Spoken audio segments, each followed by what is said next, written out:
Hello, hello. What is up, my people? It has been too long. I have missed you all so very much. It is April 10th, 2019, and this is the A-Side Live Chat Podcast. I hope all of you out there having a terrific start to your week. We appreciate you so much for joining us. I am not in my house. That is obvious. I'm coming to you from downtown Atlanta for UFC 236. So we're dealing with some rougher internet than we usually do, so please bear with us today. Hopefully everything holds up. But hey, man, let me bring in my guy here. As always, I am joined by the California King himself, Mr. Marc Raimondi. I missed you so very much. What is up, Marc? It has been a while, man. You know, someone slid into my Instagram DMs last week and said, please stop calling yourself the California King. And I said, I don't call myself that. Shaun calls me that as a joke. But he was very offended by the use of the term California King. So shout out to that guy. Does this gentleman presume to believe that he is indeed the California King? I have no idea. I think he's from the UK. I don't even know where he's from, but he takes a particular offense to me being called the California King, which probably means we're going to continue doing that, perhaps even more often than we already do. That is exactly what's going to happen. Well, hey, man, so it is safe to say there is a ton to discuss today. TJ Dillashaw's year went from bad to worse earlier this week. And now UFC 236 is coming this Saturday with two sensational fights atop the card. Maybe not the deepest card, but the top two are very good. All of that and more today. But as we always say, this is your guys' show, so we're going to talk about whatever you guys want us to talk about. You can ask us a question on the MMA Fighting page below. Any question that gets 3 recommendations, those will turn green and get priority. Or you can ask us a question on Twitter using the hashtags TheA-Side or Chat Rappers. Also, let us know on Twitter or wherever if the internet is not working out, whether it's not, we're having technical difficulties or something. It's difficult for us to tell, so just let us know. And this is around the time that I usually tell you guys that a replay of this podcast is going to be up immediately following the show on all sorts of channels. And that is still true, but we also have a little bit of an announcement to make. And so I'm about to, let me read this for you guys. I have a read here for you guys, and it is a big announcement for MMA fighting as a whole. And I will go now. Hey, A-Side listeners. Shaun here with some big news. There is so much going on in the MMA world right now, so much to cover. One show a week just doesn't cut it anymore. So starting April 21st, we are joining forces with 3 other shows in a juggernaut podcast called MMA Fighting. That is right. We are going to give you a new, different MMA episode in your feed 4 days a week. We'll start you off right with the MMA Hour with Luke Thomas on Mondays and Dana Skora as well. Tuesdays, we've got the Euro Bash with Peter Carroll, followed by the A-Side on Wednesdays with yours truly, the Dream Team here. And we will wrap it up with the MMA Beat on Thursdays, as always. That is 4 great shows for you in one feed. And remember the name, MMA Fighting. Don't worry, you will still get the A-Side every Wednesday, plus those 3 other shows to satisfy all of your MMA cravings. If you already subscribe to us on Apple Podcasts, you will automatically get all 4 shows starting April 21st. And if you don't, subscribe to MMA Podcast or MMA Fighting Podcasts on April, or on, now I'm messing it up. Subscribe to MMA Fighting Podcasts on Apple Podcasts, Spotify, or wherever else you get your pods. And let us know what you think. Send us a message on Twitter at MMA Fighting and tell us what you like. And hey, that's a fun little announcement. All this MMA, in case you didn't catch it, all the MMA Fighting shows will be wrapped up in one. We'll make it easier for you guys to digest it all. But hey, we have wasted way too much time. Let's dive into some questions. Marc, you ready? I am ready, and I also want to hear all about your travel disaster from last night. We'll save that, I guess, toward the end of the show because we should probably talk about mixed martial arts a little bit to start off. But I want to hear about you sleeping in a hotel employee break room last night because that's some quality stuff. I am so obscenely tired. I have maybe 2 hours of sleep, and yeah, I slept in a break room. It's a great story. My time in Atlanta has really started off awesome. But hey, we'll start first with Jitmo on MMA Fighting, who wants to talk about the topic of the week, TJ Dillashaw. TJ, EPO, what the F? Lots of, I like that. I like the way you did that. He writes, every time a highly successful fighter has had a positive test result, the typical what does this mean for his or her legacy question comes up. I would like to hear your thoughts on the impact these results will have on TJ's legacy. However, I am more interested in hearing how you would compare the news and subsequent legacy tarnishing to other examples of fighters following a drug test failure. For instance, is TJ's situation more damning than, say, Jon Jones, who has had multiple failures, but due to negligence? Is the intentionality of the act the largest determining factor to impact one's legacy? Is the drug itself that what matters more?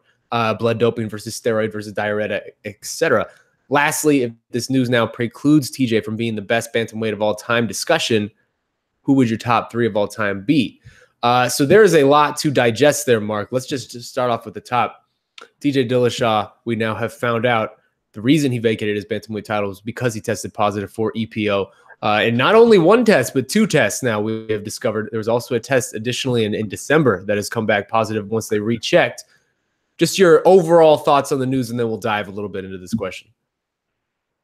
Yeah, it's not good news. It's bad news for Dillashaw, for his team, for his family, his fans. It's EPO it's different than many other things that you see a UFC fighter maybe test positive for, where a lot of these positive tests are something like Askren or something else that can possibly be found in a supplement.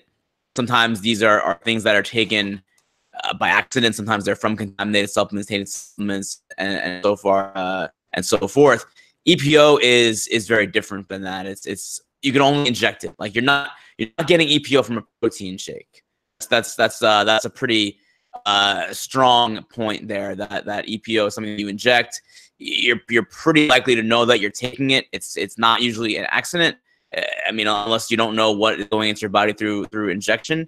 And Dillashaw has not actually spoken publicly yet about this since he came down yesterday. His coach, Paulie Malignaggi, has, and his nutrition coach, Sam Calavita, have, but he has not actually said a word about this. So it's pretty damning, man. It's not good news. It's bad for Dillashaw. It is definitely damaging to his legacy. It's definitely damaging to everything that he said he wanted to be, and it's a huge bummer because this is the guy who, as we know, one of the best bantamweights of all time, was headed toward possibly being the best bantamweight of all time if he wasn't already there, and just a guy that had a lot of goals, a lot of aspirations. He really wanted to be the GOAT. He really wanted to be viewed as the best fighter of all time, and something like this, he's going to be out 2 years. I mean, this is about as hard of a hard drug as far as PEDs as it gets. I mean, outside of like an anabolic steroid, this one is almost as bad, if not worse. It's a bummer. It's bad for the UFC. It's really bad for everyone. Yeah, this one is I think a different case than a Jon Jones or someone like that. Yeah. And I believe it's more damning too, because there has been, you often hear the phrase where there's smoke, there's fire. There's been a lot of smoke around TJ Dillashaw for a long time. A lot of that was coming from his former teammates, guys like a Uriah Faber or a Cody Garbrandt. So you could always dismiss it as maybe these guys have an axe to grind or something like that. It is hard now to look at what we are looking at and look back and not question sort of what this man has done and the legacy that he has left. And it really is just I mean, I said this a couple weeks ago, but it is even more stark now. This is the biggest example I can think of, at least recently, where how quickly things can change in this sport, and so volatilely. Just how volatile this whole sport is. Because if you look at the start of 2019, TJ Dillashaw is in the conversation for the best bantamweight of all time. Some people already calling him that. He is out here trying to go up for his second belt. He ends up getting knocked out in 30 seconds. He ends up losing the only belt he did have. He ends up testing positive for EPO, which, like you said, is a much different substance than an Askren or a Turinabol or something like that. This is very clear that this is something that only gets in your system if you want it to be in your system. It is injectable, and it is something that Jeff Novitzky and USADA are very familiar with from their dealings with Lance Armstrong. So let's dive into this question a little bit, man. I mean, is TJ's situation more damning? I guess this is the first part of this question, than say Jon Jones, who has had all this smoke around him, but it was due to other circumstances. I do think so. I think it is more damning than Jon Jones, and for the simple fact that USADA and multiple arbitrators now have felt that Jon Jones was never really intentionally cheating. Whether you want to believe that or not believe that, that is the conclusion that they came to. And arbitrators independent of USADA and the UFC, who are not being paid by either, have felt that. And that is something, again, whether or not you choose to believe it. Dillashaw, 2-year suspension, he accepted it. It seems to be something that they believe, when I talk about USADA, as intentional use. That's what it seems like. And when it's EPO, it's hard to disprove that. And yes, and as Brett Okamoto from ESPN reported yesterday, they went back and they tested December 28th sample from even before the fight against Cejudo, and that also came back positive for EPO. Now, my question is, are they going to go back and maybe look at previous Dillashaw samples? And he has provided a lot. He's provided a lot of samples to USADA. Will they go back and test all of those for EPO? That is the big question. And if so, what are the ramifications of that? Now, I believe that they tested basically EPO. It's like they don't test every single sample for EPO because it has a very, very short detection window and it is hard to find. And they only really test that they have like some kind of indication in the biological passport, because they keep that every fighter. The USADA has a passport on every single fighter. So if they see some abnormalities, they may go back and they may test a sample for other things if they kind of have some signs of foul play, I guess, in a sense. So that I don't know for a fact if they did that with Dillashaw, but it seems like that could be the case. They found the EPO. They found it in the December 20th sample as well. Will they go back and find more? That I do not know. But the whole thing is rough. This is a guy who was a UFC champion. UFC champion test positive for EPO. It's very rare that a UFC champion test positive for a PED and then is stripped of the belt. I don't want to hear any more about this relinquishing the belt thing. He didn't relinquish the belt. He really gets stripped of the belt, and he kind of beat him to the punch by saying, "Here, I'll give it up." Yeah. He was already facing this 2-year suspension. He was not going to be the champion. So for all intents and purposes, let's be honest here. Dillashaw was stripped of the title. Yeah, he got out ahead of this, a couple of weeks ahead of this, and which is smart. It is smart on his part. He controlled the narrative for at least a couple of weeks. But even once he did that, I saw several within the media and just the MMA space effectively saying him doing this is more or less an admission of guilt. And I think now that is absolutely true. That now that we have sort of seen where this has gone, right? Because we even see his statements released from Dwayne Ludwig, his coach, obviously, and Sam Calvita, his nutritionist.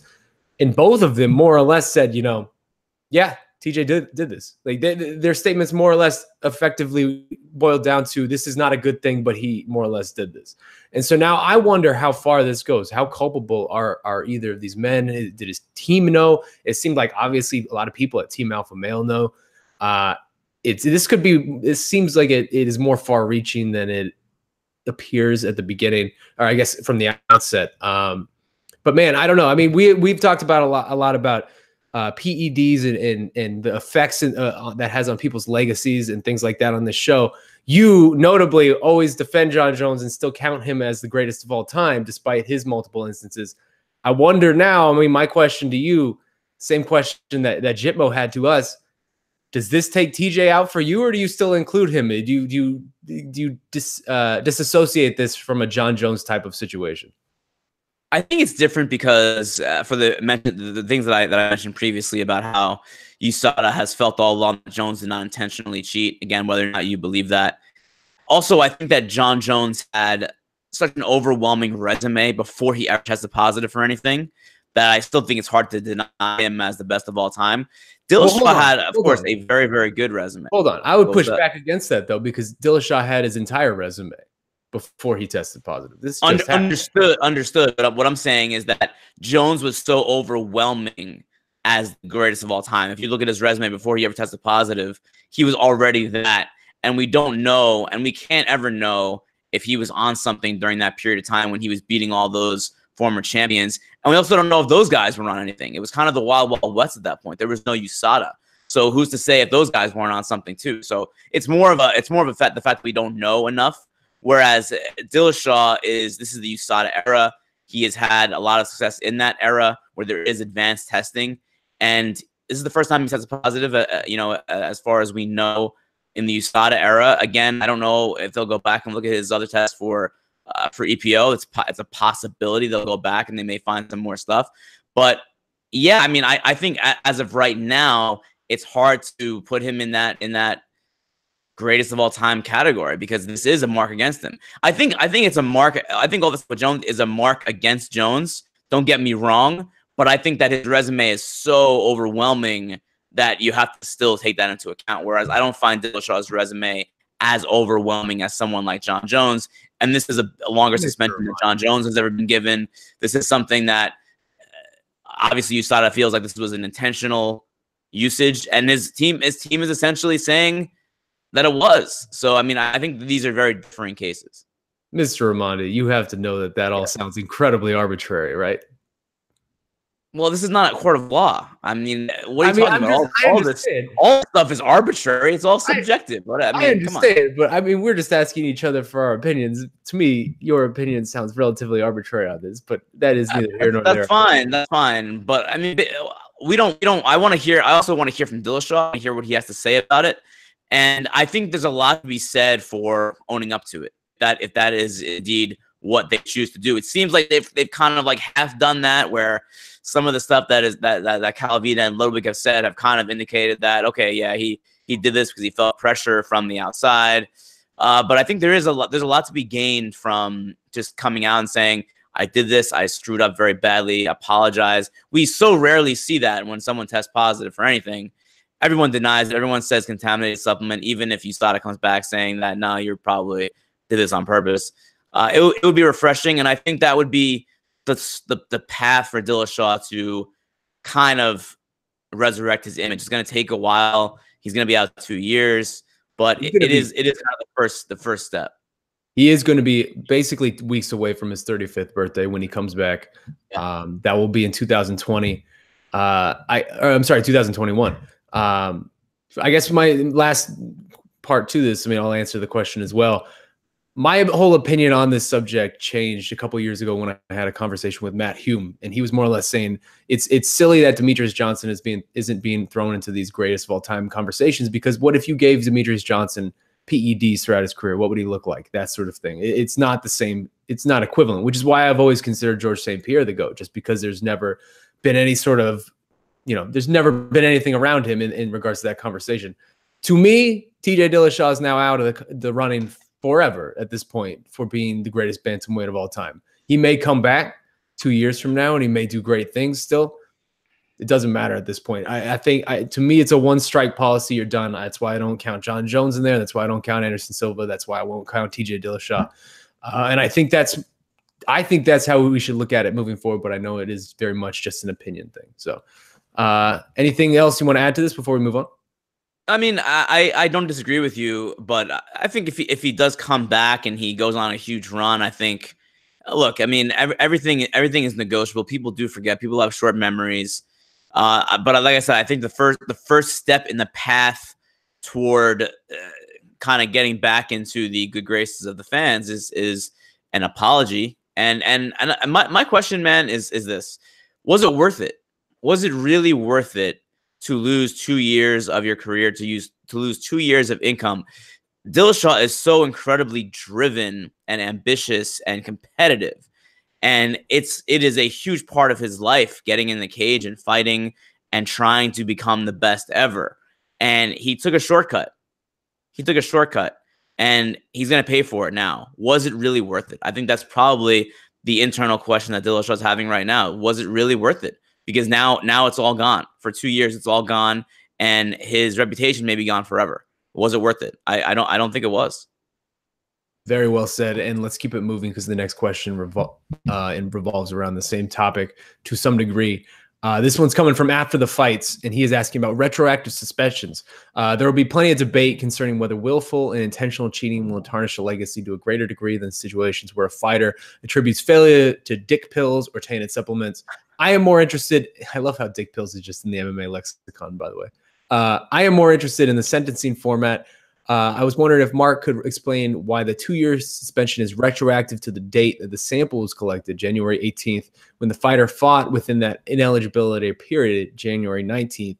Additionally, it now appears that the December 28th test is now flagged for the same substance. Why isn't that the retroactive date? Please explain how these ineligibility periods are determined. Is this a situation in which you'll finally succumb to reason and attribute an asterisk to Dillashaw's career? So I can answer a few of those really quickly up front. I believe this is all going to be fluid now moving forward, and you can correct me if I'm wrong, Mark, but now that they are going to go back and retest probably several of these samples, I don't know that this 2-year suspension is concrete, right? Like they can adjust this as needed if there ended up being samples as far back from last year or the year before that test is positive. Yeah, so basically the reason why it's retroactive to when the initial sample was collected January 18th is because that is when they caught him, essentially. So that's what they go by as far as the suspension, and they are treating the December 28th positive for EPO because that was after the fact. That wasn't the initial one. They're treating that as one violation. They're putting that together as one violation, which in some ways USADA is being kind. USADA is being kind with that because they could treat it as 2 different violations, in which case it could be aggravating circumstances. It could be like a 4-year suspension. And like you said, Shaun, if they go back and they find other instances where Dillashaw had EPO in his system in these samples they have saved, and they have saved a great deal of them, and I think he's given more than 30 samples in the over the life of this program. If they go back and more are positive, I don't think they treat it as just one violation. I think they treat it as multiple violations, which again could lead to a 4-year suspension, to a lifetime ban. So Dillashaw may not even be out of the woods yet. I just don't know. I don't know if they plan on. I'm gonna ask USADA these questions this week to see if they have plans to go back and find more. But yeah, I mean, this is if they find more, it could be treated as separate violations, which could be it could be very, very, very bad for Dillashaw. Yeah, this could go from bad to much, much worse over the course of the next couple of months. So this is not a finished story. Also, before we move on to some other topics, I would just like to add that Cody Garbrandt's reaction to all of this has been relatively hilarious to some degree. I can appreciate where that man is coming from in regards to his own self-deprecation. I know he had one tweet where he said that all of this doesn't excuse me fighting like a dumbass, right? Something like that. So well done for him on owning up to it. I'm not owning up to this, but dealing with a difficult situation, losing twice to someone who may be on PEDs and maybe you knew they were on PEDs, and yet still approaching it to some level of being able to laugh about it, I would guess. What's really interesting, Shaun, is that like almost exactly 1 year ago, Cody Garbrandt tweeted accusing Dillashaw of EPO use. And boy, that is an awfully, awfully specific accusation to make 1 year before he does indeed pop for EPO, is it not? It's not. He didn't say PEDs. He didn't say steroids. He said EPO, and that's what it turned out to be a year later. Awfully specific. So it stands to reason that he may have known something then, or even before then. Awfully specific, especially because that is not a drug, a PED that we commonly see in MMA, or at least people failing for. I know that it is very difficult for them to test for EPO, and is maybe getting easier, and that's perhaps why we're starting to see this, but that is not one we commonly see. So you're right. That is a very specific call out that seemed to have some legs to it. All right, let's keep moving on. And this one is dealing with your travels in Japan, Mr. Marc Raimondi. This one's coming from After the Fights, who asks about one championship in retrospect. If time permits. You're like the third question, man. Of course, time permits. Can you guys reflect on one championship's last offering? I had never consumed their product before and was shocked by the outcome of several bouts. Eddie Alvarez got knocked out. Angela Lee got stopped in the 5th. The GOAT, Mighty Mouse Johnson, had to overcome adversity in order to secure a victory. Does this speak to the overall level of talent in one? Was this just an off night for these high-profile fighters? Is there abundance of tainted kangaroo meat in Asia? Please educate us on one championship. So, Mark, how was your experience in Japan? Oh, Japan is great. I love Japan. Love Tokyo. The one card was I thought extremely good, and I thought it was from top to bottom a really, really great card, as we knew it would be because of all the talent on the card. There were some surprising results though, and Alvarez getting knocked out by Timofey Nastyukhin is probably number one on that list. And I think there's a lot of talent in one. There's no doubt about that. And I think that especially for guys like Alvarez and Demetrius Johnson, I feel like they were a little bit undersized in their fights, if that makes sense. And I think they're still trying to figure out one's weight cutting system and their weight cutting regulations. And I think that the first time they did it, they were very much above board, and they wanted to make sure they were under that weight and they were fully hydrated. And I don't know if there's a way to game that system or not, because it's very unknown even to me being there. But I think that both guys look small in there, and I think that if you go back to my interview with Demetrius Johnson right after those fights in Tokyo, he kind of said as much, where these guys are bigger than the guys that I was facing in the UFC at 125. This is 135 pounds. Are they cutting weight a little bit? Probably a little bit. I don't know how they get by hydration testing. I'm sure there's a way to game the system, but that is something that'll be interesting to see with if more UFC fighters like Sage Northcutt coming up next month, how they deal with fighters who may be bigger than them in the cage. And there's a different rule set. I mean, that's a whole different thing when you're on the ground. You can get kneed there when you're in a different position. So it's interesting. I mean, overall, great card. And I think I'm really excited to see where they go from here. And I was talking with one promoter, Traji Sitan, and he said that a year from now, one's roster will be even bigger and better. They're looking at free agents. They obviously have a lot of money. And yeah, it should be interesting to see where they go from here. In a strange way, I almost wonder if that was more or less a perfect scenario for one championship. Because I think it would have been bad, obviously, if both Demetrius and Eddie had gone in there and lost. Then you kind of just lose the shine off both your big high-profile signings. But I think for Eddie to lose and then DJ to struggle a little bit, but ultimately win, I think that enlightens maybe some part of the fan base who isn't paying attention to one championship to the level of talent over there, especially in the smaller divisions. Because I think the level of talent in the smaller divisions for one championship is relatively underrated at this point. Yeah, that part of the world, there are a lot of smaller fighters that are extremely talented, and a lot of them have been drawn to one championship. I agree with you, though. The weight cutting thing really seemed evident, even just from looking at it. Like both Demetrius and Eddie were small in there, and we're not used to seeing that. Especially, I mean, a guy like Eddie. Eddie was never really that undersized at 155 over here. So I think that's going to be something that he's going to have to figure out. But overall, I thought it was an excellent introduction, probably for a lot of fans to that card. I personally love the rule set over there. I mean, I think knees to the head when you're grounded completely changes the game. I wish that the unified rules had that, and we saw Demetrius use that a little bit in his fight. And I think it's gonna be interesting to just see them in general adapt to that rule set, because it does feel like a much more fluid, flowing type of fight. Yeah, and I also want to shout out Gary Tonin, who was on the MMA Hour on Monday.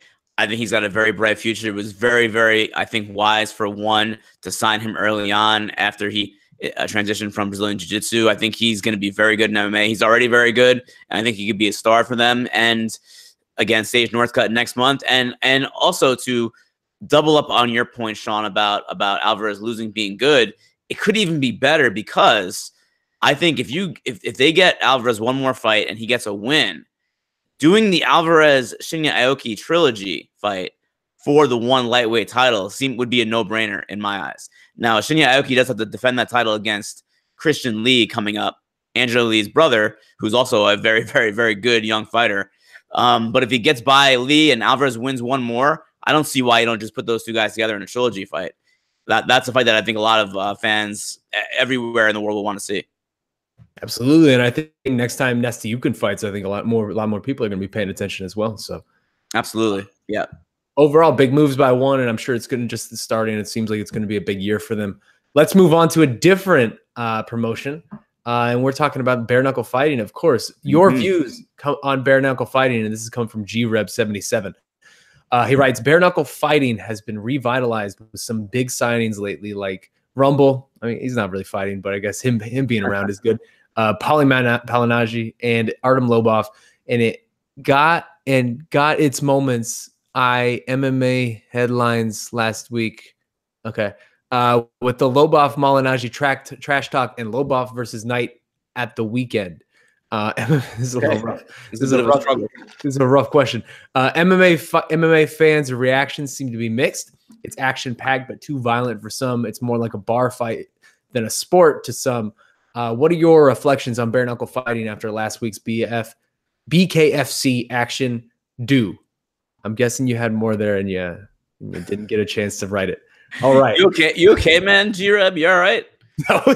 That question was all over the place. But yes, the reaction to Jason Knight versus Artem Lobov, which I think was maybe the first time that a lot of people were watching bare knuckle, because this has been around now a couple times. We've seen different iterations of it from different promotions. Even it's a very visually violent sport compared to MMA. I mean, the lack of gloves leads to a lot more cuts, a lot more swelling, and also is just punches. It's more or less boxing.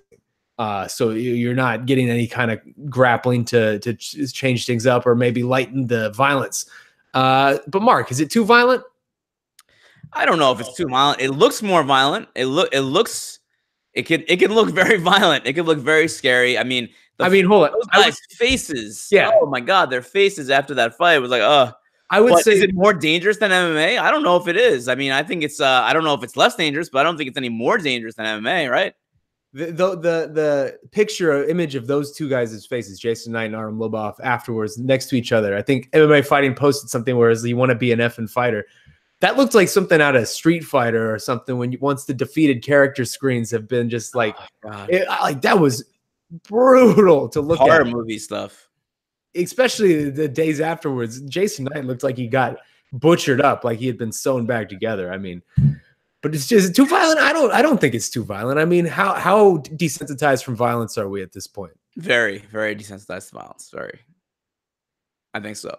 I mean, to me, it feels like early UFC, right? I mean, that's the kind of vibe that I'm getting from BKFC. It feels like the UFC was ultra violent back in the day too, and I mean, it's still ultra violent by any normal rationalization. But we're used to it by now, and now seeing all those. I think it's very cosmetic. I think that the violence and the injuries are very cosmetic in BKFC and bare knuckle compared to MMA, where you don't see as many cuts and that sort of thing. But I don't know, man. I found that fight very entertaining. I know that I may be kind of sick for that, but it was a great fight, man. It was brutal. Yeah, I think. I've done this before, but I'm going to do it again. To steal a phrase from Ben Folks and Chad Dundas on the Co-Main Event podcast, I think we're just a bunch of shit-eating wild men who enjoy this stuff. We're just weirdos who are going to enjoy this stuff no matter how. Maybe there is some level that it reaches where it's not enjoyable. To me, though, I found that to be a very enjoyable fight as well. And it was interesting to me afterwards to see sort of the reaction. One, the mixed reaction from people. Some were too queasy about it, but also to see guys like a Matt Brown, right? Matt Brown, UFC welterweight, he tweeted out something effectively of, why is everyone hailing this so much? This was basically two B-level fighters just brawling. I think to some extent that's what some portion of the MMA fan base will always want. Yeah. Two fighters brawling regardless of the skill level. But that also illuminated something to me where he's not wrong to some degree, and I think it's interesting. It's going to be interesting to see where BKFC and just bare knuckle in general lands in the landscape moving forward. Because if you're a guy like a Jason Knight or an Artem Lobov who gets cut from the UFC, it seems to be more lucrative to go into bare knuckle, because bare knuckle is paying actually very decent purses to go into bare knuckle. You're the man over there. You're the attraction, rather than sort of go back to the regional scene and maybe fight on some undercard of a Bellator show or a main card even of a Bellator or something like that. It seems to be a very interesting alternative to that, where that could end up being very lucrative, and also just a way to build your brand in a way that maybe is different. 100%. And look, I would imagine that Artem Lobov had offers on the table from other promotions, right? I would imagine that Bellator wants someone like Lobov. They're doing so many shows in Europe this year, and that's a big priority for them. Why wouldn't you want Lobov? He's a big name. He's a fun fighter. He sells fights, and he chose BKFC. He chose bare knuckle. And the one thing that I spoke to him last week, Artem, before the fight, and he said that he basically said that this is what the UFC used to be until fighters started only fighting to win rather than fighting to put on good fights. Basically saying that the UFC has kind of gotten a little bit watered down because now it's all about winning and just laying on your opponent. These are his words, just laying on your opponent. And BKFC is all about the action and what combat sports fans want. And I don't know if I necessarily 100% agree with that. The other thing that he told me too, Shaun, is that he's getting paid better than 90% of UFC fighters. Now, I don't know if that's true or not. That is what he said. He's getting paid better than 90% of UFC fighters with BKFC. So, look, I think it's not for everyone, and I think that if you have a line that you don't want to cross as far as visceral violence like that, that's fine. I have no problem with you saying that. I'm not going to argue with you, but I don't know if it's any more dangerous than the UFC. If it were, I may have a problem with it, but I feel like it's maybe just more cosmetic than it is actual real, worse concussions, worse brain damage, that type of thing. Yeah, we often hear the phrase, I'm going to rearrange your face, or some version of in this sport. And I think that applies much more to BKFC and Bare-knuckle. There's faces being rearranged over there. But hey, we will revisit this topic in another few questions. Next one's coming from Jay DeLuca on the MMA Fighting page. And this is a long one, so I'm going to try to summarize this a bit. Marc's interview with Chatri. He's talking about, obviously, the one president, CEO, whatever you want to call him. Hi, Marc and Shaheen. I wanted to get your take on the sense of virtue signaling from Chatri and the various points he made in Marc's recent interview with him. He praised how there's never been a scandal in the history of one, which is true in context. However, the organization completely changed, and rightfully so, changed its way in policies and procedures as a result of a fighter tragically passing away from extreme weight cutting. And Kareem Zidane reported on the incident itself for bloody elbow. I feel that more organizations should implement one's new innovative weigh-in policy, as it seems that most fighters welcome this, especially in terms of healthy weight cutting. Based on the outcome, why do you think one chooses not to relate? Okay, so this is effectively the question. Why do you think one chooses to not release any weigh-in information to the public in media? And do you know if they provide this to actual opposing fighters? Gary Tonin briefly described this, but did not know the details during his interview on Monday with Luke Thomas. And then he goes on to speak about Chatri also seems to pontificate quite often with a high degree of sanctimonious speech in these perpetual characteristics of honor, respect, and values in one, in juxtaposition with his detest for MMA in North America, for failed drug tests, PED users, and scandals. Well, I'm sure that many fans can agree with him on this. Conversely, the organization appears to have zero drug testing in place for its fighters. Therefore, no potential PED abusers or any type of drugs can be caught. What is your take on this? So there's a lot there, Marc. There's a lot there to digest. So effectively, it seems as though his two questions are coming down to the weigh-in procedures. They all seem very secretive. We have talked about this before. You even talked about it earlier. Also, the lack of drug testing. It seems that both of those are in contrast, stand in contrast with sort of the sanctimoniousness, as this man says, of what Chatri is saying always. I asked pretty much everyone there in Tokyo about the weight cutting procedures and the weight regulations in one, and it was I got kind of everyone seems to like it, but I don't know how much level of detail they really know about it. I know that I did ask Eddie Alvarez and Gary Tonin, how can you be sure that your opponents are doing the same thing that you're doing? If this is a closed session, it's not public, there's no official weigh-in like we see in the States. And Eddie Alvarez said, and it was his first time doing it because it was his first fight, he said that as far as he knew, he can be right there, like, for his opponent on the scale and the hydration test. Maybe not the hydration test, because that obviously involves a urine sample being taken, but he can be right there when the opponent's on the scale. I don't know if he was or he did that, but he said that in his mind, he was of the belief that he could do that. I did ask Gary Tonin the same thing too, and he said, "Oh, I trust one. I don't think they would do anything funny," which whatever. I mean, that's fine if you feel that way. But as Ben Askren says, the promoter is not your friend. As far as the PED testing, look, I don't think there is any. I don't, as far as I know, there's none. I asked Alvarez about this weeks beforehand, and he said he was told nothing of the sort about PED testing. I don't know if it exists. They don't talk about it. And I mean, yeah, that's definitely something to be called into question. I think that we can continue to do that. I don't agree with that. I think there should be some level of testing, but the big problem that I have with one in general is that I feel like there's not enough transparency. Yes. Even when I was over there, it still felt like there was a cloak of mystery around some of these things. Like, I mean, they regulate themselves essentially. There's no commission anywhere they go. There is a commission in Tokyo, but I'm not sure how much they really have input as far as MMA events go. So everything regulatory wise, I do have some skepticism when it comes to judging and refereeing and drug testing and the weight cutting stuff, because it seems to be all under the one roof, and it's a conflict always when the promoter is involved in all of those processes. Promoters should just be putting on fights and paying fighters, not regulating. So anytime that exists, I completely wholeheartedly agree. There should be some skepticism. As far as, I mean, Chatri, yeah, what were you gonna say? No, I was about to, I think, talk about where you were just going with this, because I will say, as an outside observer, someone who's just watching this from the outside, I haven't been to a one event. The dissonance and the disconnect with which Chatri speaks in regards to his dislike of all of the various things regarding Western MMA and the practices that one preaches, it's off-putting to me.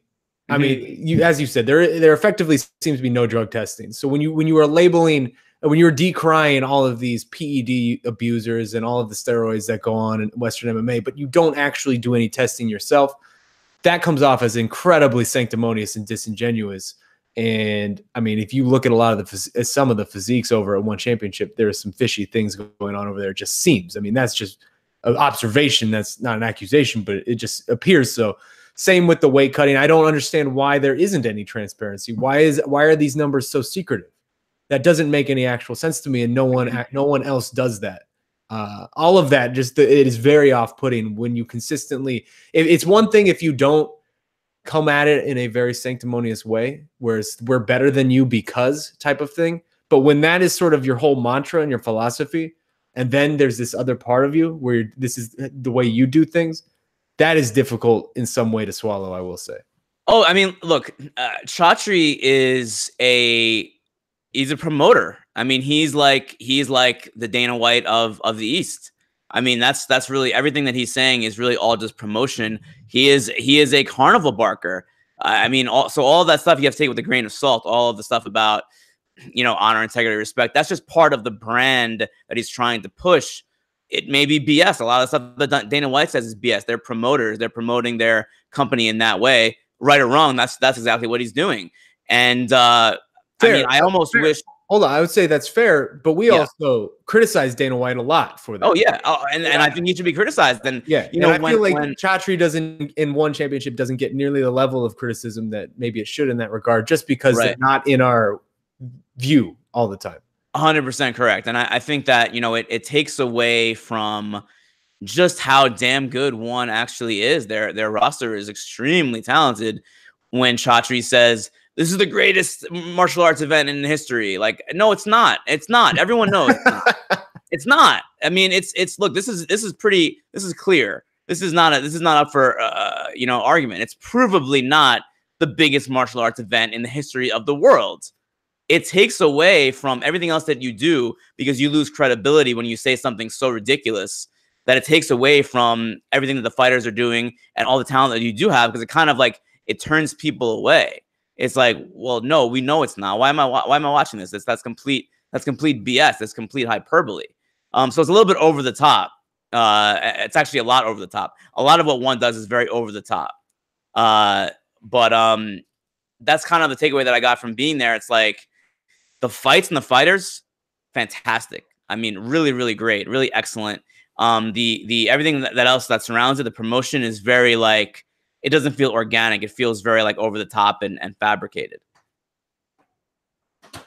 And we're getting a tweet here from Dimspace, our friend Dimspace on Twitter, who said One Championship did a test, WADA testing, so World Anti-Doping Testing period last year. According to Chatri, 90 to 95% of the samples were clean. So 5 to 10% not. I don't know the validity of that, but that is interesting to hear nonetheless. So do those fighters get suspended or fined, or I mean, I don't know what that means. Yeah. Well, hey, let's keep things moving, man, and let's go back really quickly to Bare-knuckle because there is something coming up. And this question is coming from the Fling, who asks about the MMA GOAT and Malignaggi. Your Excellencies. That's a great way to start a question. On the scale of 1 to 10, what is your level of enthusiasm for the proposed matchup between the fearless leader of MMA and that rat weasel traitor Malignaggi. He spelled it wrong 2 different ways. This is great. This is one of the most anticipated spectacles of 2019 for me. Hoping that Lobov make bank for this fight. I love this show, lads. All caps. That question was tremendous in so many different ways. I like the enthusiasm. There's so many great things about that question. Level of enthusiasm for Paulie Malignaggi versus Artem Lobov. I gotta admit, man, I'm a Marc. It's pretty high for me. I think the June target date seems really soon.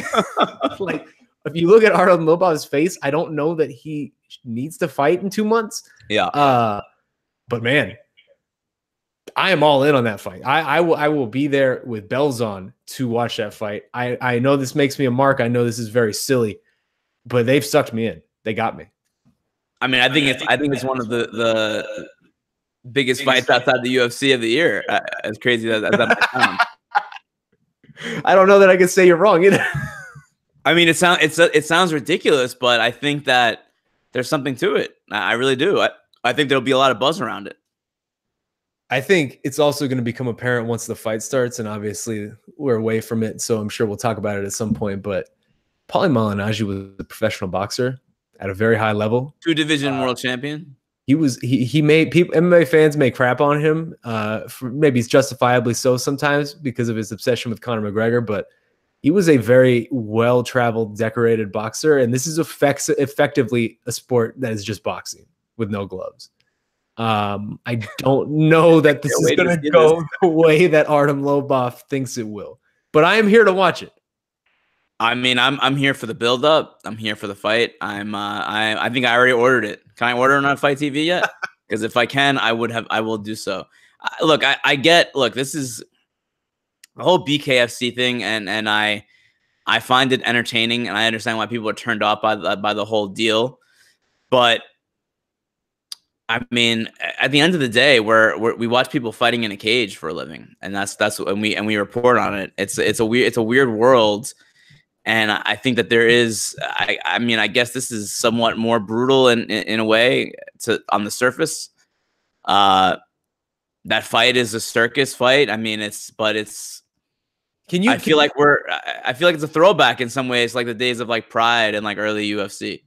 Can you imagine after all of this talking, after everything that Paulie has said, after the whole Conor McGregor thing, everything, after basically a fight that's in his realm where he is a boxer and this is a boxing fight, if he went in there and got knocked out by Artem Lobov, can you imagine what that would do to his reputation? Like, that would single-handedly maybe destroy Paulie Malignaggi's everything he's built throughout his career. Like, he is risking a lot here.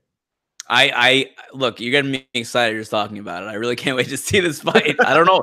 I mean, it is. I almost feel guilty about being excited for it, but I'm so here for it. I really am. I really am. That man would not be able to put a single thing on social media for the rest of his life without getting influxed by MMA, gleeful MMA fans with all sorts of gifts and goats and Artems and just everything of the sort. I mean, yeah, it would be. It's a huge deal for Artem if he's able to pull off that win. It is quick though, right? June is right around the corner, and Artem's face this week is not looking all that peachy. Yeah, you could say that. Well, hey, you want to do the next one? Yeah. What a weird world we're in. All right. Well, we did pass over one, Shaun, from Mr. E Strange. It's green now. And the question is, giant inflatable panda versus Anderson Silva in BKFC. Discuss mother effers. Oh, I didn't even see that. That's not green on mine. Yeah, this is everything that Marc Raimondi loves, right? You love giant inflatable panda wrestling matches and Anderson Silva. This is just your dream match, more or less. Yeah, so for people who have no idea what the hell that means, the morning before the One Championship fight in Tokyo, I went to go see a women's professional wrestling show at Korakuen Hall.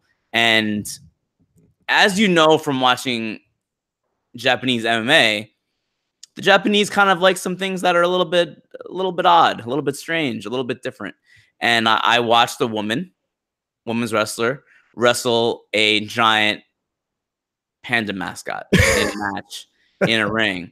And there was a run-in from another giant inflatable panda mascot, a bigger one, who headbutted the woman off the top of the rope. It was the culmination of a storyline, Shaun, that where the woman was accused of having an affair with the bigger giant male panda. So she had to wrestle the female, the giant male panda's wife, the not quite as giant female panda. How logistically does that affair work?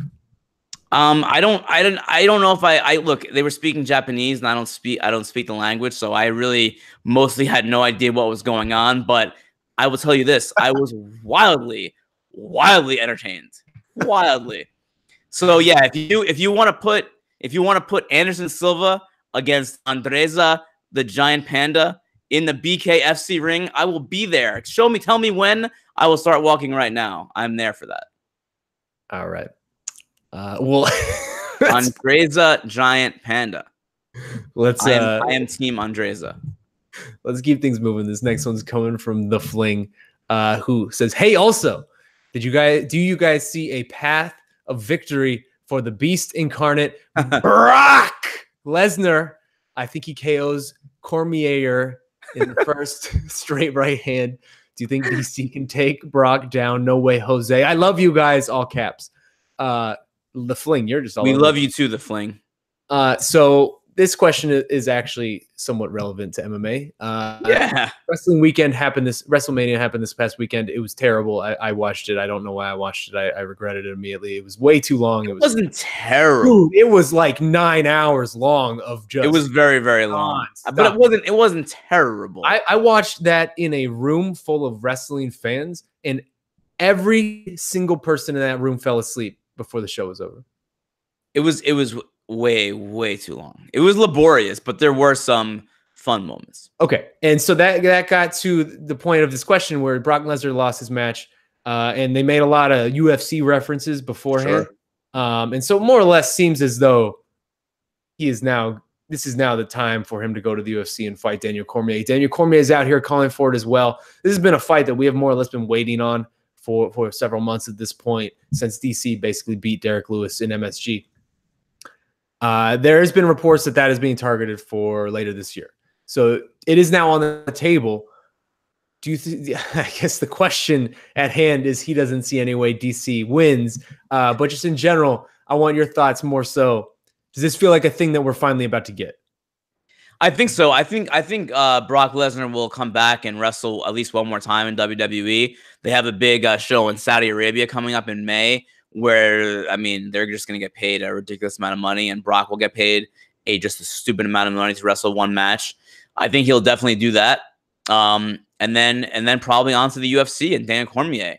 That's in May, so that gives him enough time to have a full camp for the summer, maybe in August. That's what it seems like it's heading. I think so. I think that's where we're going. He's still, as far as I know, in the USADA drug testing program. Doesn't have to be in that for any, he's already in it. He's already been in it for almost a year, since last July. So I do think that's where it goes. As far as DC not having a chance to win, I don't know where that comes from, because DC should be an overwhelming favorite. I mean, he is one of the greatest fighters of all time, and Brock Lesnar hasn't fought in 3 years, and he tested positive for a PD the last time he fought, and then that win was negated against Mark Hunt. So I mean, Lesnar obviously presents some very unique challenges. He's an enormous athletic man, but Daniel Cormier is freaking Daniel Cormier. I mean, he'll be the favorite, and he should win by all accounts. Yeah, I mean, Daniel Cormier is a top 3 MMA fighter probably of all time. I understand I understand someone who comes at it from the mindset of, hey, Daniel Cormier's biggest strong suit is wrestling. He's not able to out wrestle someone so massive. Daniel Cormier will out wrestle Brock Lesnar 100%. A, yeah, exactly. But also B, he is a very well accomplished striker at this point too. He could box up Brock Lesnar for an hour if he wanted to. I'm pretty sure the odds are gonna. Let me ask you. Actually, I'll throw this to you. How, if I gave you an over under of opening odds at -550, would you think that they're going to be, that's too high or not high enough for DC? I think it'll be less than that. Are there odds for this fight? There should be, right? I don't know. I'm looking it up now. You would think that there are already odds for it. There are. DC -380 on 5 dimes. -380. That is a deal. What is Brock on the comeback? +290. Jeez. I wonder how that gets betted. I wonder if the casuals come and bet that down even further. They might. I wouldn't be surprised by fight time if that's closer than it is now. There is money to be made. There is money to be made there. And man, I just anecdotally, on my way to Atlanta in the airport, I got stopped 2 different times by people who just wanted to talk MMA. And literally both times it was people just wanting to talk about like, hey man, is Brock Lesnar going to come and fight Daniel Cormier? Like, I think we in the bubble underestimate how big this fight would actually be. You underestimate it because you're a huge Lesnar hater. Huge Lesnar hater. That's fair. I can't deny that. I have not once underestimated that. That's a huge fight. I don't, maybe it's not as, to me, it doesn't feel as big as maybe it does to the outside world, but hey, let's keep it going. What's next? From Phyllis. Oh, all right. From Trumbo. This is a quick one. Where in the world is Nikko Montano? I don't know who Nikko Montano is, but Nikko Montano, maybe he's referring to that former UFC women's flyweight champion. What the hell happened to her? Inaugural flyweight champ. She's had 1 fight booked since she won the belt, which was called off. Stripped for her title and then gone. No news, no fights, nothing. Any ideas? So strange.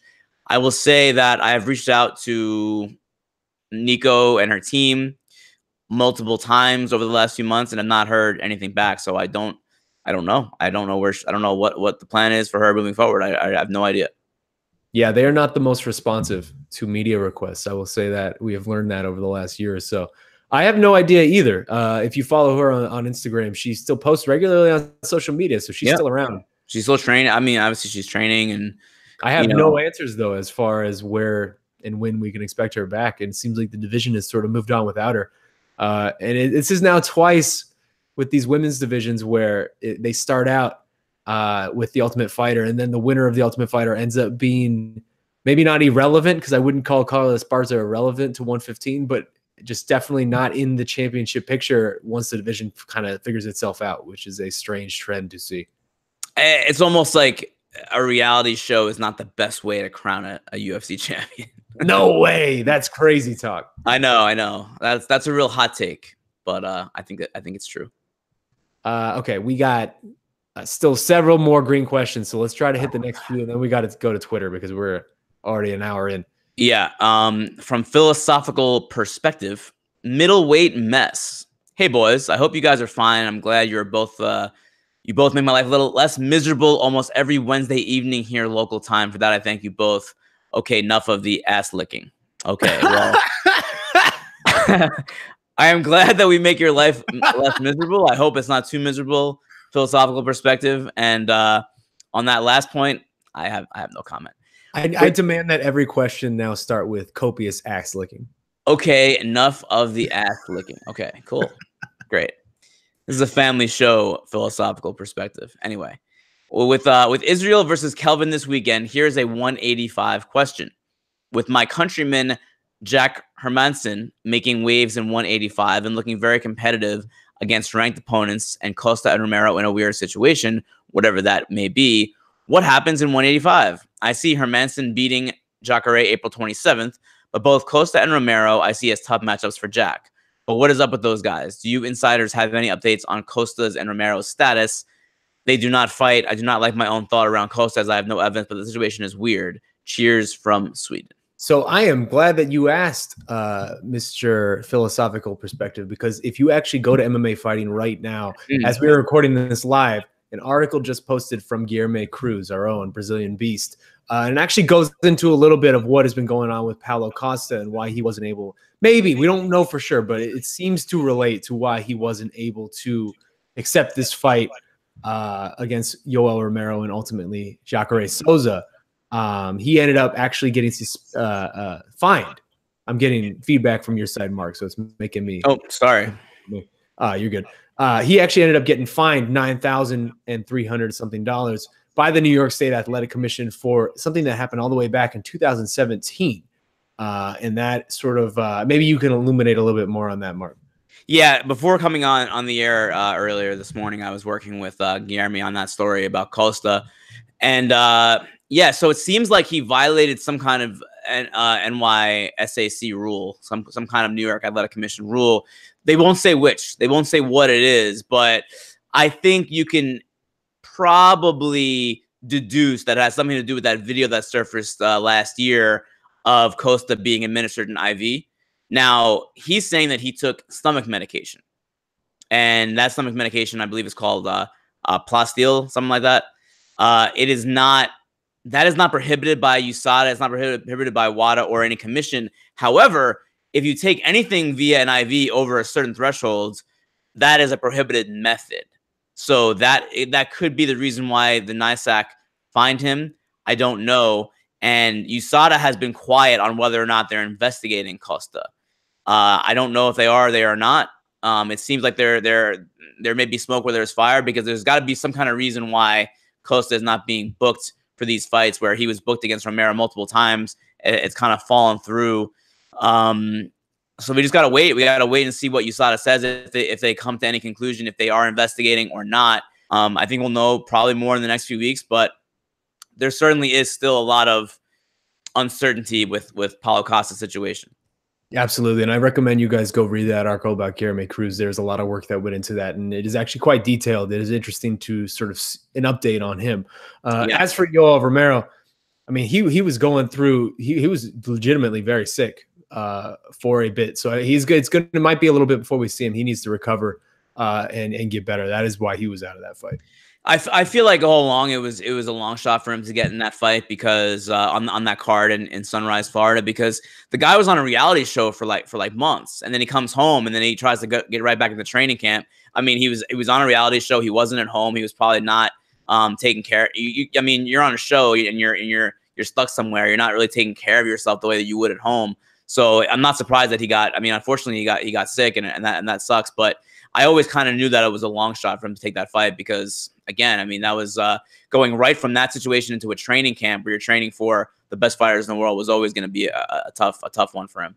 Yeah, they very much just wanted to be on that card, because the proximity of that card to Miami, and Yoel is such a Miami guy, and the Cuban population down there, that would have been a really that would have been a spectacle, and it would have been cool to see.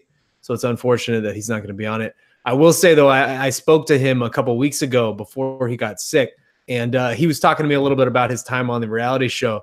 And he said that a couple of the things that he did on the reality show that he had to do, because all those physical challenges, and so he had to get in a sort of a different type of shape, helped his mobility and helped him figure out his movement and flexibility to a degree that he hadn't figured it out before, which that alone got me a little excited, because that man is a physical marvel. So if he has figured out some different level of his physicality, I cannot wait for him to come back. That's actually kind of scary. Yes, I agree. All right. Well, next question is a very long one from Jay DeLuca. I don't know. How do you want to read this whole thing? Like, how do you want to do this, Mark? I don't want to read the whole thing. I mean, if anyone is watching, you can go to the MMA Fighting comments and read it. Basically, I'll give a little synopsis of what Jay DeLuca is saying. He takes a recent quote from Luke Thomas that basically says that MMA media hates to admit when they're wrong, and what they do is maybe not right at sometimes. And when they don't admit that they're wrong on things, you lose the public trust. And I agree. I agree in theory to what Luke has said. I think that it's very important to be transparent, especially when you make a mistake. I feel like whenever I make a mistake, I try to be as upfront about it as I can. And then some of the other parts of the question is basically why he singles out me. He singles out me in yes, particular. He does. Yes, he does. About certain instances where he feels like I didn't push push subjects and interviews on video a little bit harder when it comes to controversial topics. And I understand the question completely. Any focuses on two, in particular the one with Chachi Siditan in Tokyo from a few weeks ago before the one championship fight, and then a media lunch with Fabricio Verdum a few years ago now about Ramzan Kadyrov. And look, I mean, all of these are case by case basis, and I feel like I can understand where you're coming from, Jay DeLuca, about why did I not push harder on certain topics. And it's not, I can't say for sure why I did or I did not. It's a case by case basis. If you're asking me to bring up those examples with the Fabricio Verdum thing, I feel like I asked multiple questions about Kadyrov, and he was shutting them down. And there's only so far you can go, right? Until the guy walks off the media lunch. And there's also a certain level of, I'm not the only person there. It's on video. There are other reporters there. You don't want that person to walk away and then take away the opportunity from the other reporters to ask them questions. So there's a certain amount of courtesy you have to the other reporters. And you have to also just read it's very difficult. There's a time and place to ask those kind of questions. And sometimes on video, when they're promoting a fight, is not the best time to ask those questions. There are times where you should push and ask more. But I feel like I try to always ask the pertinent questions. I don't shy away from what most people think are the pertinent questions. Could I push a little bit harder in some circumstances? You could certainly make the argument that I could, and I would agree, and I will try my best in the future to do that. But you also have to do it up to a point where they're not going to completely shut down on you, because that's not good for anyone either. Yeah, I think that was well said. That's my perspective. I mean, I asked Dana White about a union at the UFC 202 pre-fight press conference. I mean, there are certain times where you have to ask things where that's the only opportunity that you get to ask them, and then there are certain times where if it's on video, it's a media lunch. There's a time and place for everything, so to speak. And he brought up when you were in that scrum with Dana White last year in Toronto, where you pushed pretty hard on the Rachel Ostovich Rick Hardy thing, which I thought you did a great job. I thought that you asked the question that should have been asked. And it's just tough, and he shut down and he walked off. Yeah, and that's led to the interview being over. It's very hard. It's very difficult when you're in that position to kind of make that choice on the fly and figure out when to push and when not to go. When not to go that hard. Yeah, like you said, that ended the interview effectively, and it was also several other reporters around, and then they don't get the content they needed. But I don't know. Yeah, that was well said. I don't know that I have a lot to add to it's not basically. To sum it up, it's not always easy to just do that. It's hard, especially when it's on camera. I don't feel like I am an on-camera journalist.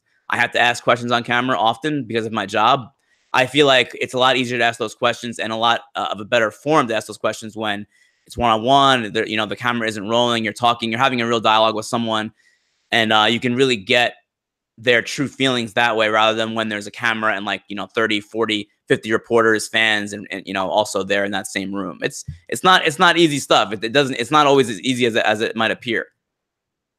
Yeah, I think on-camera work, because I agree with you. I don't consider myself an on-camera journalist, and at this point, that's sort of that's our jobs more or less at this point, in some degree. And I don't. I mean, I wish I could write more. I feel like I'm more of a writer, and I feel like you feel the same. But it is on-camera work is also somewhat of a performance in a way. But yeah, no, I don't know that I have much to add other than what you said. Yeah. So I mean, Jay DeLuca, if you want to hit me up on email, we can talk, more about that. And I get where you're coming from. But I do feel like I try my best. If I screw up, I try my best to own up to that, because the trust of the readers and the viewers is of the utmost importance. If you don't have that trust and people don't believe what you're saying, why are we doing this? Why am I here? I should just go get another job. I mean, that's the bottom line. Yeah. Well, hey man, let's go to Twitter, because we got a ton of Twitter questions. Okay. And we still haven't even gotten a chance to talk about UFC 236. None of y'all asked us anything about it, so we're going to go to Twitter for that. And so the first one coming up from Zuha01, who wants to know, are the pundits and fans sleeping on Dustin Poirier and Kelvin Gastelum? I think these fights are going to be awesome and closer than most of us think. That's an interesting question, and I actually feel the same. I feel as though the narratives around this week, we have yet to start this week, but the narratives are going to be Max Holloway and what he's doing for his legacy, and Israel Adesanya. Is this the coming out party for him? Are Dustin Poirier and Kelvin Gastelum sort of getting slept on here? I don't know. I don't know about that. I mean, I feel like there's certainly. I mean, I guess most people would say there is an A side, not to take our show. There's an A side and a B side to both fights, but I mean, either one of those guys could very easily win those fights. Talking about Dustin Poirier and Kelvin Gastelum, there's no doubt. I mean, I don't think Israel Adesanya is going to have an easy time at all with Kelvin Gastelum, and no one has an easy time with Dustin Poirier. I mean, that guy is, since moving up to 155, he has been fantastic. So maybe they're being slept on a little bit. I think certainly there are Holloway and Adesanya are the two favorites in those fights, but I can see them both being competitive fights, and I think they will be competitive fights. I'd be shocked if they were not competitive. When we first started talking about Dustin Poirier and Max Holloway, I hated it so much. I hated that fight. Everything about that fight, I hated. Felt like it didn't make sense for the division. I felt like it was doing Tony Ferguson wrong. And I have to admit, man, I have come around. I will admit when I was wrong, and I've done an about face. And I like this fight a lot now that we are finally here. The situation's obviously changed with Tony Ferguson. He's not kind of in the picture at the moment, so that makes everything make a little more sense. But you have to keep these divisions moving. And if Tony Ferguson is not going to be there, this feels like the fight that most makes sense to keep lightweight moving, even though I don't like Max Holloway abandoning 145. I felt like he was at his best moment at 145. I am all about this now, kind of, and I am surprised to be saying that because I really didn't expect to be saying that. That being said, I do think a lot of people are overlooking Dustin Poirier. You look at his last few performances, he has really come into his own in a way that I don't think people expected him to ever really at lightweight, because lightweight has always been this Shark Tank where we talk about it being the best division in the sport, the most talent in the sport. You have all these big names, Khabibs, Connors, Tonys. Dustin Poirier has been around for a long time at this point. He has only lost one of his last 10 fights at lightweight, and he has just been putting in work. He has been the quiet killer in this division, just very silently putting in the time. His last few fights, Justin Gaethje, Eddie Alvarez, Anthony Pettis, like all of these performances were just sensational. And he's not even decisioning people. He's finishing them. I feel like I am almost surprised that he is the underdog. I understand to some degree, but him being as big of an underdog as he is, I think he's like 2-1 or maybe a little more, to a man who has never even, who's coming up from a smaller division and has never fought at 155. That just feels disrespectful to me. Yeah, I mean, I feel like in my head, if you told me that Kelvin Gastelum beats Israel Adesanya, talking about that co-main event fight, I would not be shocked by that. And by the same token, the same thing with the main event. And I feel like you said, Dustin Poirier is. What can you say about Dustin Poirier? He's freaking fantastic. Everyone, and I think maybe because, like you said, to the Tony Ferguson thing, everyone wanted that to be the fight. Ferguson should be in that spot, and he should be, but there are some other extenuating circumstances that kind of made people crap on the fight where they shouldn't have. It was always a great fight on paper. It was just the circumstances that made it so that it wasn't as hyped up as it should be. But now that we're here, it's Wednesday. You're in Atlanta. You're sleeping in the employee break room and all those great things. Now that we're here, I'm ready. I am so ready for this week. I think those fights are going to be fantastic. Okay, interim titles, whatever. We talked about those. They're mostly silly, even though I kind of see a use for them in some cases. But I'm pumped now for this weekend. I'm ready to go. I can't wait to see those two fights happen. Also, you got to think too. This is like Israel Adesanya hasn't been in our lives for very long. He's been in the UFC about 14 months. Hardcore kickboxing fans and hardcore MMA fans of the regional scene probably knew about him beforehand. But for the mainstream MMA audience, he's been in the UFC 14 months. This is his sixth fight. His level of activity is frankly astounding at this point. You just do not see this level of activity at the highest ranks of the game, and he has been fighting progressively harder opponents really every time out. This feels like a moment we have been waiting for with him ever since we first saw him. This feels like, because ever since we first saw him, I feel like he was earmarked as a guy with charisma and style who could potentially make some waves in this division. And we were sort of waiting to see how he would handle someone with a skill set like a Kelvin Gastelum, someone who is a strong wrestler, someone who is a strong striker, someone who can just do different things to him in various facets to the game. This is really the make or break moment for him. And it feels like there's a lot on the line here for him, because if he wins, he goes into that Robert Whittaker fight as the A side against the champion, to use the phrase you just said. I mean, he would make that fight single-handedly a massive fight, in the biggest fight that Robert Whittaker has ever had. There is a lot here for Israel to gain this weekend. 100% agreed. You have to wonder, though, will that crazy activity catch up with him in this fight or in the Whittaker fight? I mean, it's got to be exhausting, right? It's got to be exhausting, just mentally and physically. So let's say Adesanya beats Gastelum on Saturday. And we're in April now, the beginning of April. Whittaker could possibly be back as early as August. That's only 4 months away. So now we're going to ask Adesanya to turn around and fight again in 4 months. So that's what, 7 fights in 18 months, something like that. Jeez, that is a clip of almost unparalleled proportions. Only like the Donald Cerrones of the world have beaten that. And this is at the very highest level now, where we're talking about top contender fights, Anderson Silva title fights. It's a lot. It's a lot. The guy does need a break at some point. You know, I don't know when it's going to come, if ever, but it may not come until he's the champion.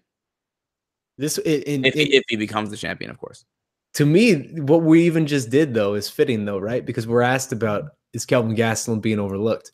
And we ended up just talking about Israel Adesanya. And that sort of typifies Kelvin Gastelum's whole entire UFC run. Yeah. He's an ultimate fighter.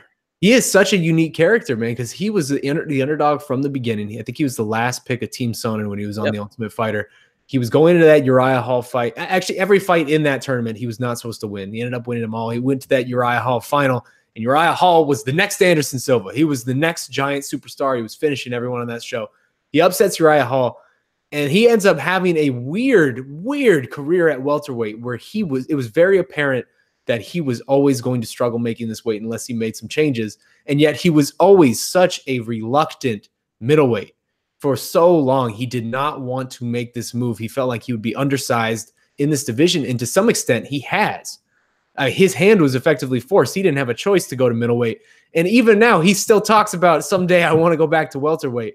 He is a reluctant middleweight, and yet has somehow found a way to find a formula of success at 185 that has led him to this place where he is beating guys like a Jacare Souza to get this title shot. His story is just fascinating to me. And if he did it once again, I don't think anybody would be shocked, because this is what he's been doing his entire UFC career, is upsetting these hype trains, upsetting these next big things. Absolutely. Would not be shocked at all. Should we move on to some more Twitter questions? Yeah. You got one? I want to get Brian Cullen's question in here, because he's been asking this for like weeks and we haven't answered. It's about ring girls. Okay, go for it. Let me cue it up here. Oh God. Okay. From Brian Cullen on Twitter, ring girls, isn't it time to call it quits with ring girls? My girl isn't into fighting at all, but she'll happily sit there while I watch. Doesn't complain about blood or violence, but guaranteed between rounds there'll be a ton of disapproval. I have to say, it seems so unnecessary and antiquated. And it's frankly embarrassing during women's fights. If they're going to stick with that format, let's get Elias in during women's fights. Thoughts on ring girls, Shaun? Calling in for more ring boys, I see. I certainly wouldn't be opposed if they took them out. I can understand to some degree where it's become antiquated. I think the same could be said of cheerleaders in a football type of sport or something like that. It is a combat sports tradition, so I can see both sides of it. I mean, boxing, there's ring girls always. There always has been, really. Same with MMA. It's more or less a tradition in combat sports. But it does seem relatively antiquated to some degree, especially now that we have women, sometimes as many women fights on the card as men, and women headlining just as many cards as men. So I certainly can see both sides of the argument for sure. And I would not be upset if they took them away. I mean, I don't know that Ariane Celeste is adding anything to my experience as a viewing audience. Yeah, I just don't think. I mean, I wouldn't even notice they were gone. I don't mean that as any offense to Ariane and Brittany Palmer and Christy Blair and Vanessa Hansen and so on and so forth. I just wouldn't notice it. I mean, we watch a lot of fights, we watch a lot of events, and if there were no ring, we know what round it is. I mean, we know what round it is. I mean, we do. And I don't mean to be disrespectful to them at all. And I think that if they're getting paid, I'm cool with that too. If that's what the UFC wants to do, if they want to continue getting paid, I'm all for people getting paid and doing what they do. And if that's what they think that if that's what the UFC thinks that their value is, and they pay them well for it, all power to them. But personally, I get nothing out of the ring girls. I know what round it is every round. It's on the screen. There's a nice little graphic. Yeah, I mean, if they were gone, I wouldn't really even notice, honestly. Yeah, I agree. Do you think that happens at some point, or do you think this is kind of just, it's too long-standing of a tradition to really see it going away? Yeah, I mean, I guess that. Yeah, I mean, I guess it is a tradition. I guess that's why they're around, and I guess. I mean,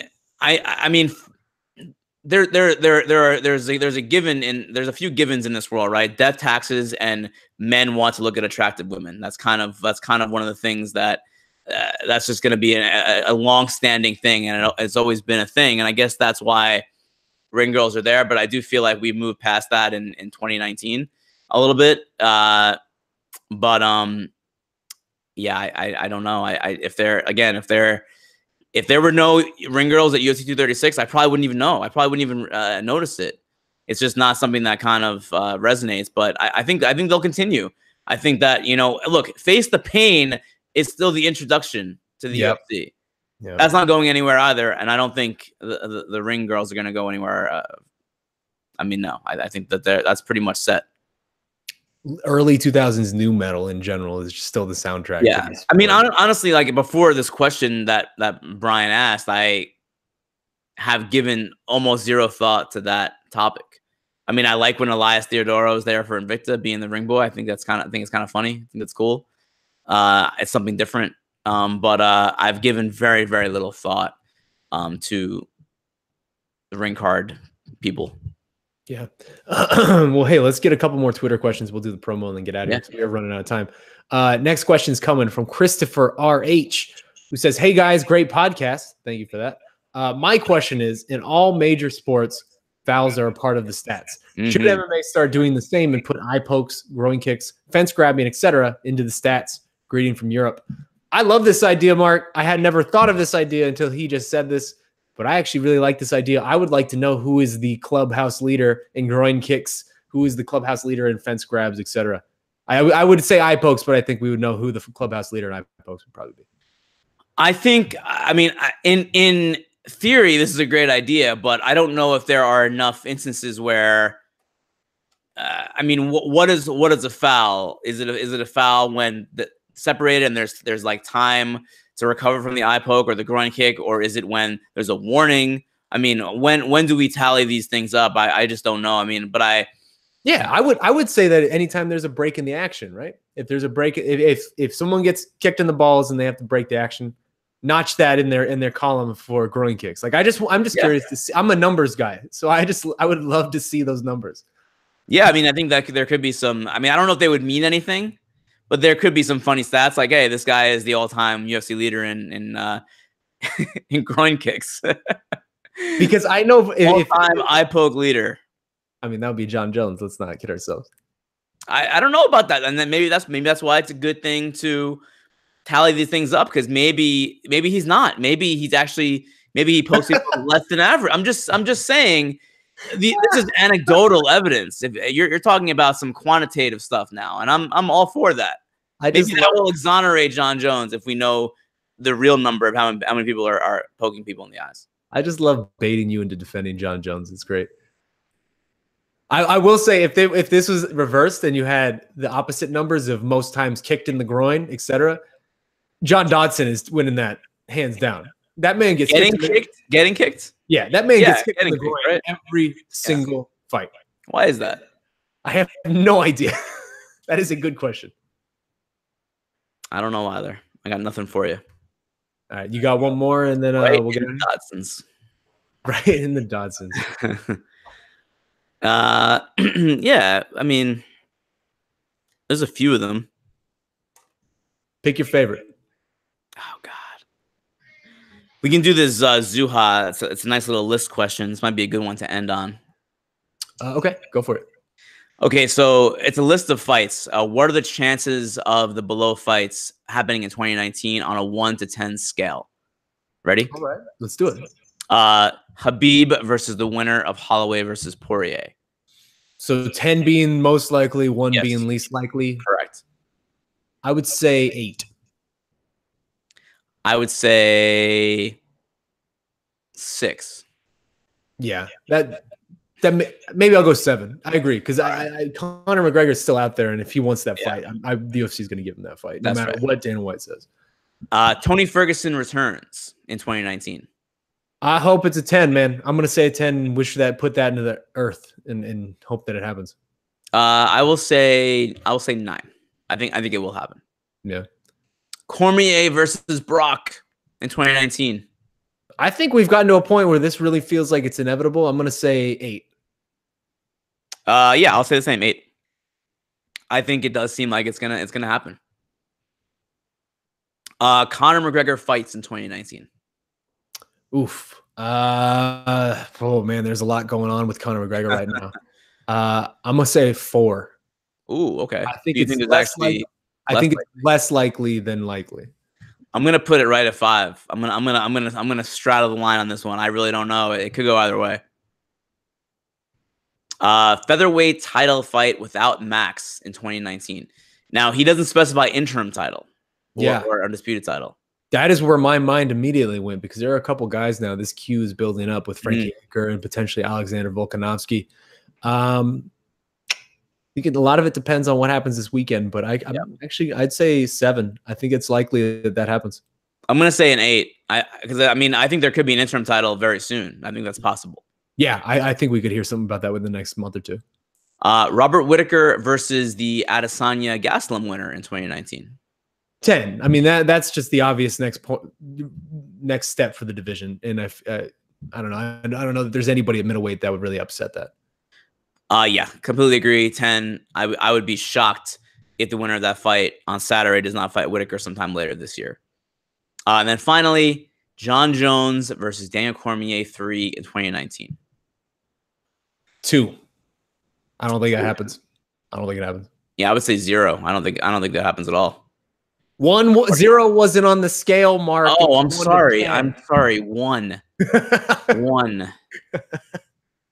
Yeah, I don't think that DC versus Jones happens this year. I don't think it'll ever. It probably wouldn't never happen again. I think that ship has sailed.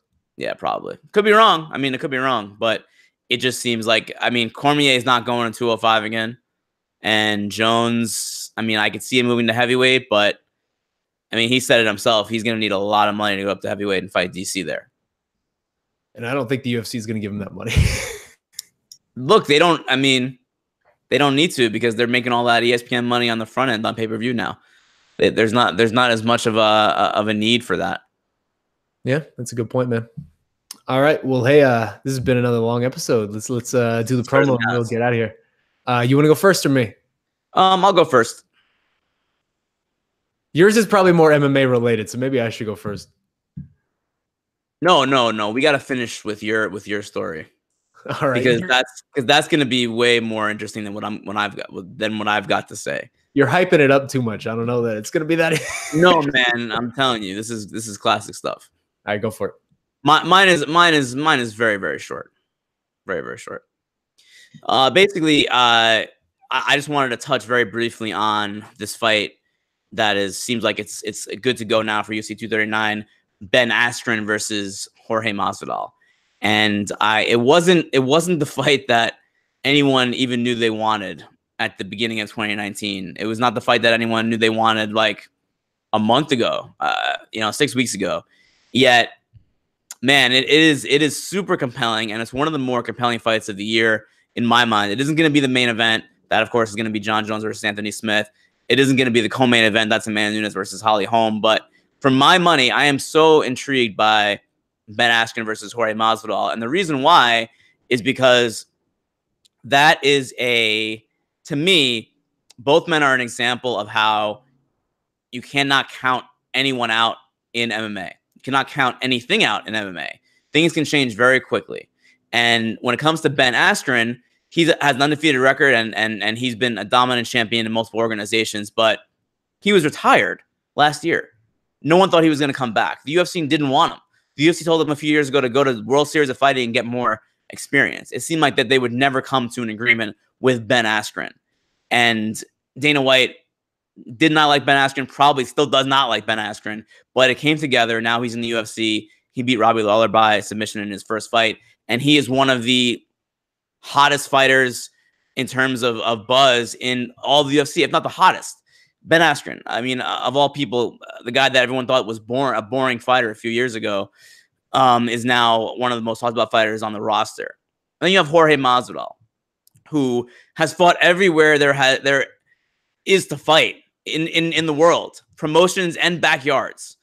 This is a guy that his first highlight reel was getting inverted triangle by Toby Amada in Bellator many years ago, in the early days of the Bellator tournament structure. I mean, he's fought everywhere. He's fought in Strikeforce. He's fought in Japan, in Sengoku. I mean, the guy is a true wrestling journeyman in the best way possible, a nomad. And here he is, maybe one step away from a title shot if he beats Ben Askren. He's coming off that star-making performance against Darren Till, 3-piece in a soda. I mean, he had a true coming out party in London on that card last month. And was that this month? No, it was last month. That was last month. And it just, I mean, to me, this is everything that I love about MMA, where it's like there's these two guys who are meeting at a time in their career where it seemingly made no sense at all just a few months ago. But here they are. There's so much buzz behind both of them. The winner of this could get a title shot. It's just very cool to see how that played out from the beginning. Both guys were in Bellator, I think, at one point at the same time, with seemingly no path toward ever fighting each other in the UFC at 170 pounds. And now here they are on what will probably be like maybe the biggest card of the year, one of the biggest cards of the year, fighting possibly for a title shot in the UFC. It's a weird MMA world, and that fight is kind of an example of how fun and strange it could be sometimes. They weren't even in the same division when they were in Bellator at the same time. Exactly. I mean, who knew? Who knew that would be one of the most interesting fights of the year in the UFC just a few months ago? I mean, if I told you Ben Askren versus Jorge Masvidal like a year ago, you'd be like, what? That makes no sense. What kind of matchmaking is that? But here we are. Also, you got to feel bad a little bit for Leon Edwards. He is the biggest loser in all of this, man. He got 3-piece in a soda, and he didn't get anything out of it at all. I mean, we'll see. We don't know. We don't know what he gets out of it. You know, he's gonna fight again, and if he wins, I mean, he's right there in the division too. I don't think he gets nothing out of it. I think his name is more well known now than it was before that fight against Gunnar Nelson. I don't know that it's more well known in a good way. Like, he was coming off of a really nice win off of Gunnar that night. He was going to get something good anyway, but he didn't get the bump that those other two guys got. He did not. He did not. Hey, it's a mercurial game, man. It is volatile. Well, hey, so my promo, I'm not even sure really how I'm going to approach this, but Marc wants me to tell the story, so I'm going to tell the story. Can't wait. Let's go. So I was born in Atlanta. I am an Atlanta boy. I am a Georgia boy. This is my first time actually back in Atlanta since I was probably like a toddler. So I'm actually really excited for this week and generally to just re-explore the city. It feels right to be back in it. But my start to my week was a very strange one, to say the least. Tuesdays are usually travel days when it comes to weeks like this, because we start on Wednesday. So Tuesday, flight ended up getting delayed a couple times. I have a reservation here downtown at a Marriott downtown. Flight got delayed a couple times. It got to the point where I wasn't going to get in until about 11:30, probably at the hotel. That's usually pretty late to check in. So I called ahead of time saying, hey, I'm flight delayed, going to have a late check-in. They said, okay, that's fine. That's perfect. Thank you for calling. I ended up getting to this hotel at 11:30 p.m. last night.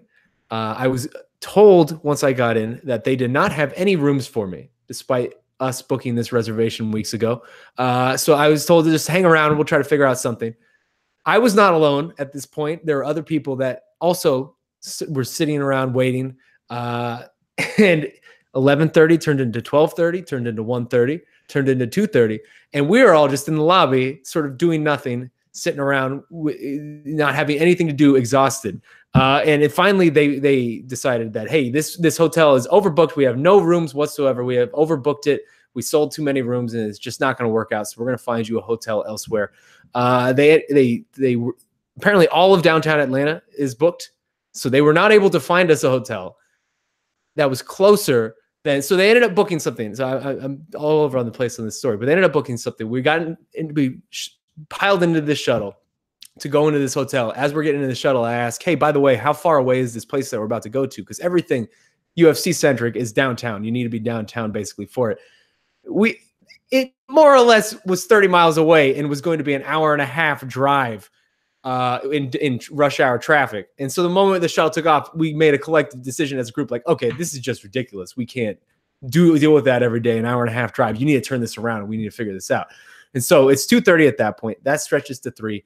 That stretches to 3:30. At this point, people like it's just me and this poor woman at this point, this middle-aged woman who are the last remnants left. And we're just like, can you just put us anywhere in the hotel? Is there a single place in this hotel where we could just sleep until someone checks out this room? And so she was going to sleep in her car, and then that was deemed unsafe. So she ended up sleeping in the lobby. I felt so bad for her.